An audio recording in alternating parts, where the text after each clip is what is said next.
And something that is very important that this prophecy says is that the Russians will defeat Turkey in a war and then have the Greeks return to Constantinople, which is modern day Istanbul. Okay, that's what the prophecy says. And so you look at all these different eschatologies, okay? And again, guys, this is the majority of the world, right? If you actually look at the convergence points, you come to some startling conclusions, okay? So let's look at the convergence.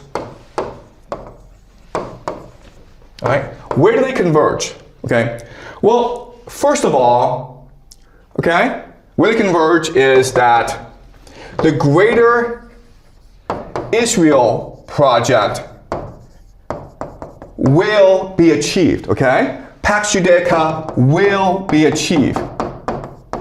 It's a one world government, okay? One world government.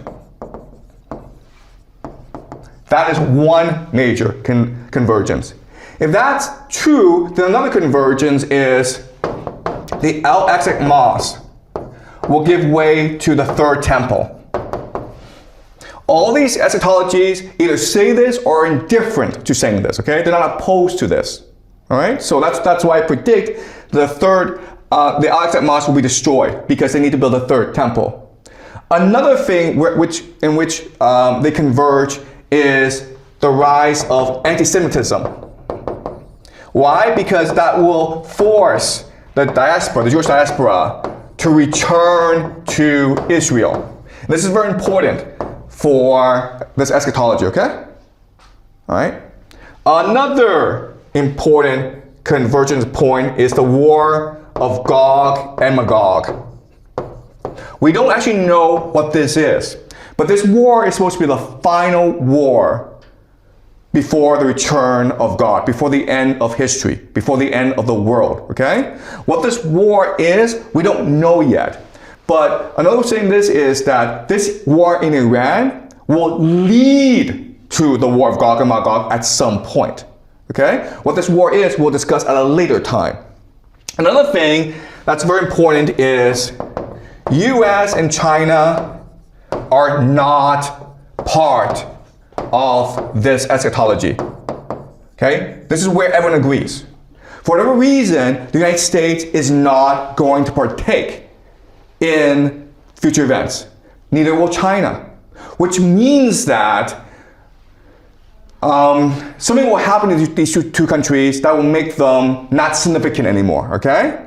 And the best prediction for the United States then is civil war, right?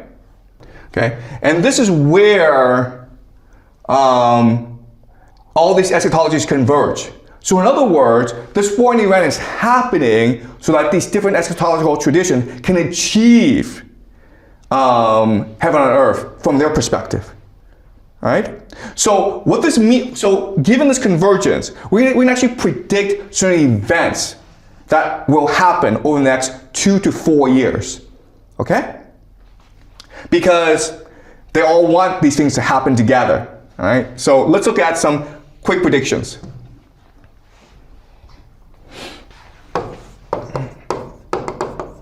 Okay? First prediction, of course, is that the US will use ground troops. Because using ground troops will create a national draft. And what does a national draft do? It creates a civil war, right? A lot of young people are going to refuse to fight in this war. And this is going to create protests. Then America will have no choice but to deploy the National Guard.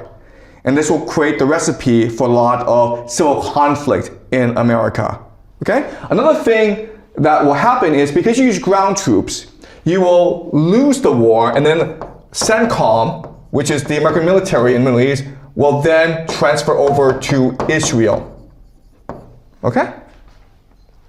What's happening in this war is that the economies of the GCC are being destroyed. And that's part of the plan. Okay? Because for Israel to achieve the Greater Israel Project, it needs to absorb the GCC and parts of Turkey and parts of Egypt. Okay? So another way of saying this is that the GCC is basically finished. The intention is to collapse their economies and make them irrelevant. Right? The third thing we can expect is that Turkey will enter this war, and Saudi Arabia actually, will enter the war. Because you want to use this war to weaken opposition to these eschatologies as much as possible. Okay? So Turkey and Saudi Arabia will enter this war, and they will suffer tremendously because of their participation.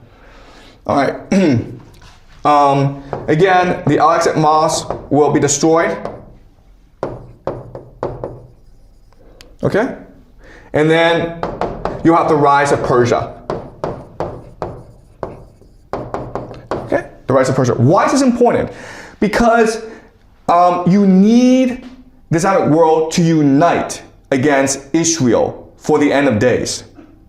Right? So you don't mind if actually Iran wins this war, because by winning this war, Iran will activate its Persian identity. And this is important for eschatology because in the war of Gog and Magog,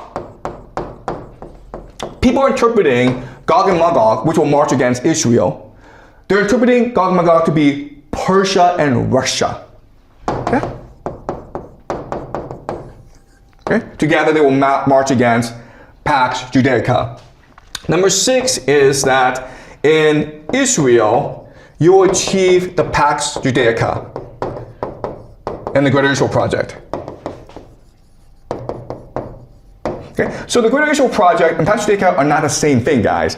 Greater Israel is just basically the territory that the Israelis believed that God had promised their ancestor Abraham. Pax Judaica is a one world government, okay, based on AI surveillance and the mark of the beast.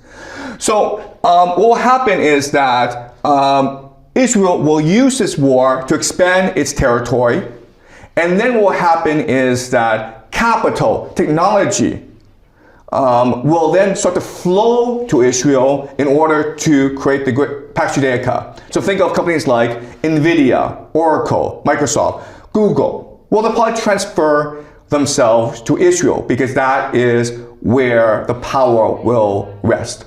Okay? So Pax Judaica. Then you will have Russia winning the war in Ukraine. Okay? And then return Greeks to Constantinople. Basically, I know we're saying this is, it is possible that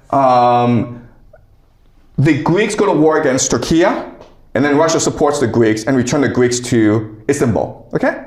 But then you're like, wait a minute, Turkey is a NATO member.